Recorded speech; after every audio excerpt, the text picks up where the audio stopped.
Assalamualaikum warahmatullahi wabarakatuh. Ketemu lagi sahabat beriman di channel Poligami Asyik. Kita kali ini mau ngebahas apa?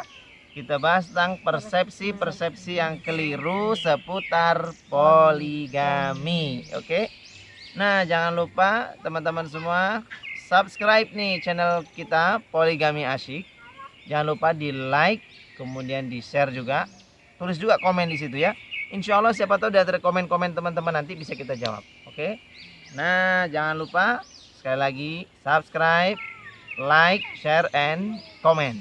Oke. Dukung channel dakwah ini biar poligami itu insya Allah dipahami dengan benar apabila selama ini ada orang-orang yang keliru memahami tentang poligami.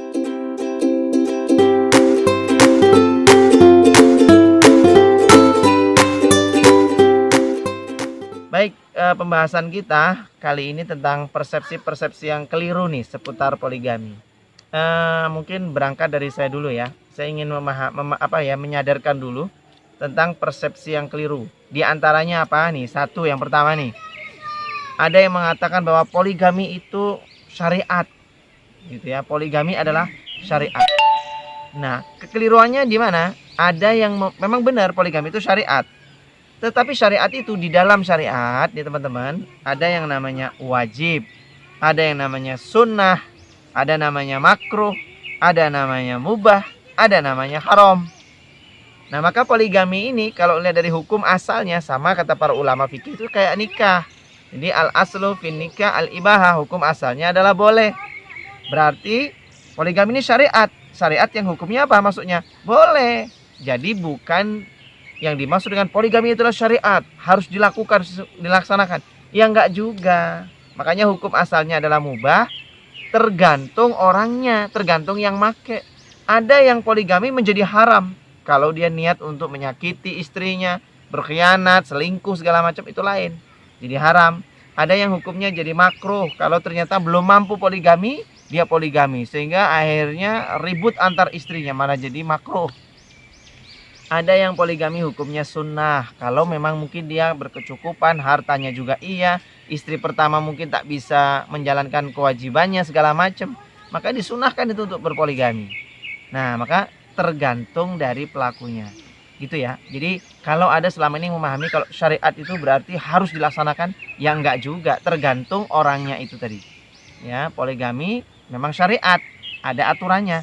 Maka kalau di antara teman-teman sahabat beriman ada yang mau poligami, ini ada aturannya nih. Nah, silakan pakai aturannya.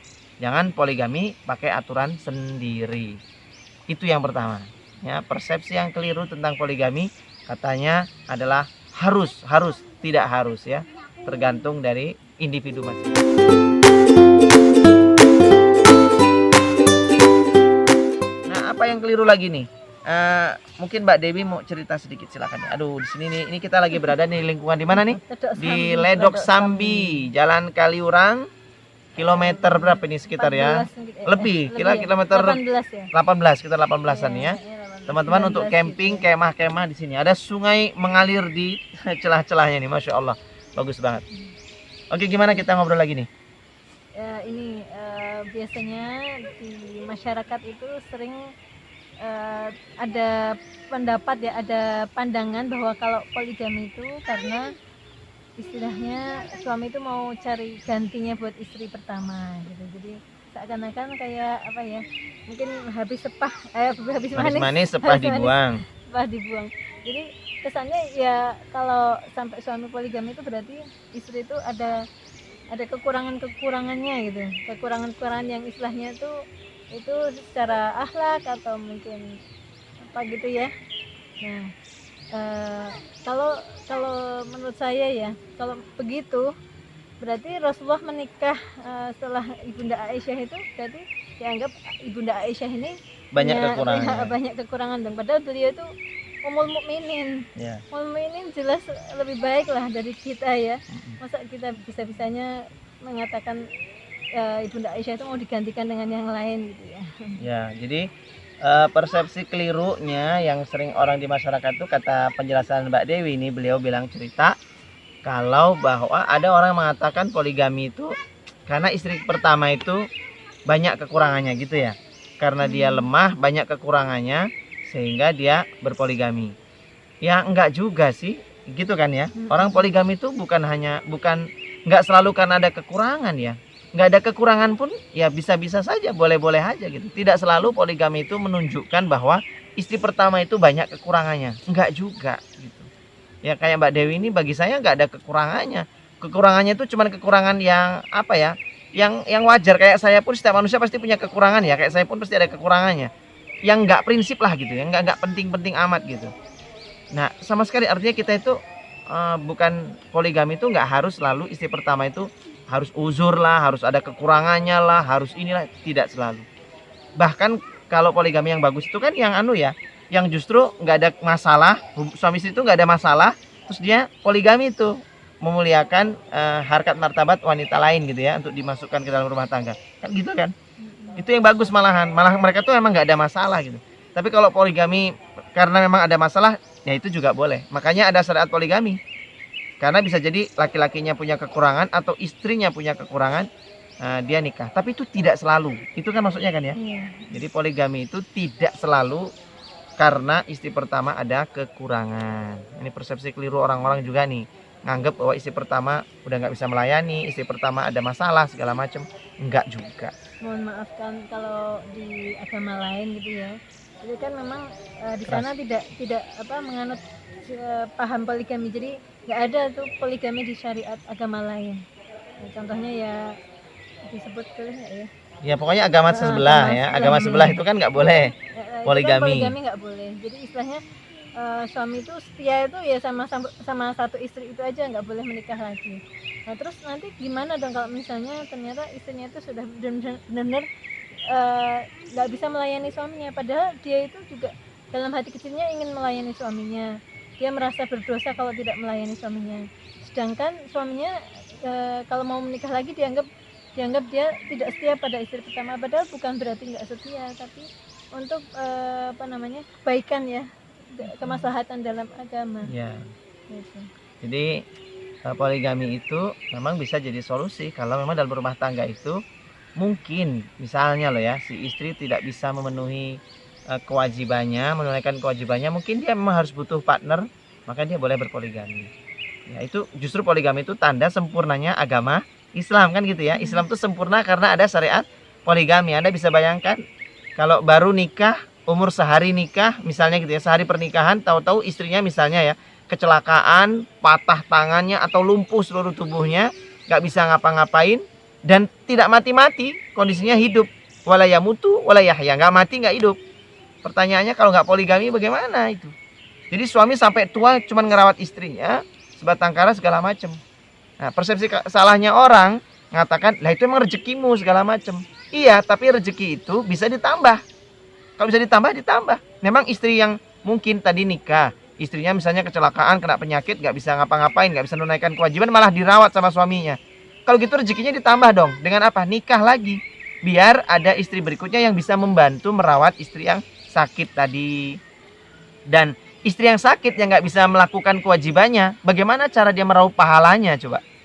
Dapat pahala dari seorang istri, bagaimana dia nggak bisa melayani suami? Dengan dia mengizinkan suaminya, maka setiap istri berikutnya, istri kedua itu melayani suami, maka istri pertama dapat pahalanya. Mandala alal khair. Kalau dia ngasih petunjuk, membuka jalannya pada kebaikan itu, maka falahu ajru mislu fa'ilihi. Maka dia mendapatkan pahala seperti orang yang melakukannya itu. Masya Allah. Jadi memang justru kata saya, poligami itu adalah tanda sempurnanya syariat Islam.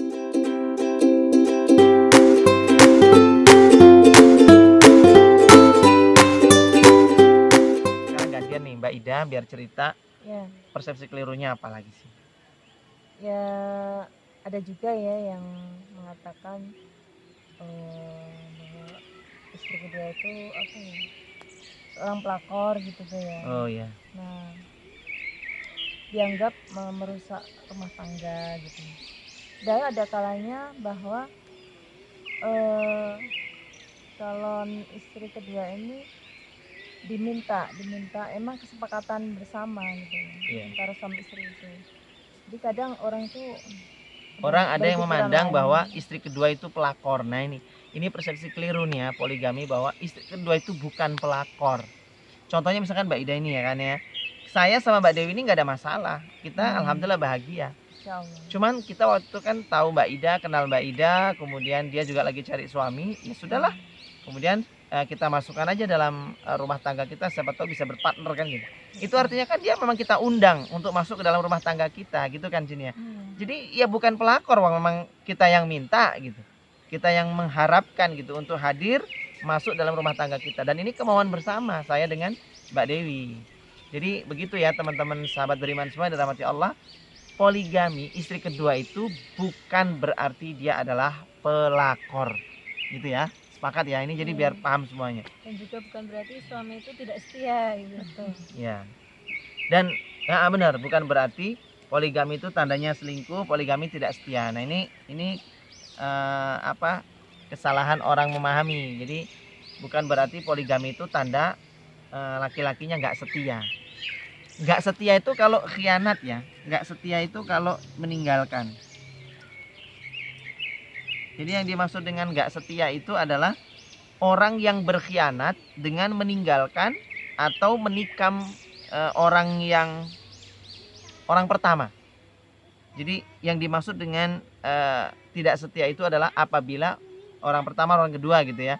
Nah, salah satunya itu saling menikam di belakang atau khianat. Kalau poligami, nyarinya ya bareng-bareng, carinya ya bareng-bareng, itu bukan tandanya dia khianat dan bukan berarti dia nggak setia. Wong nyarinya bareng-bareng kan lain. Kecuali nih nggak setia itu kalau misalkan laki-lakinya cari sendiri, kemudian nikah dia, diam-diam nikah, nggak sepengetahuan istri pertama segala macam. Sudah begitu udah bertahun-tahun punya anak, akhirnya ketahuan. Nah itu emang laki-lakinya nggak setia. Kalau laki-laki yang setia, dia pasti akan ajak-ajak istrinya bareng-bareng, cari bareng-bareng gitu. Dan emang ini menjadi program bersama gitu kan ya. Jadi insya Allah begitu. Jadi teman-teman semua jangan sampai salah paham. Poligami itu bukan berarti tandanya seseorang itu tidak setia.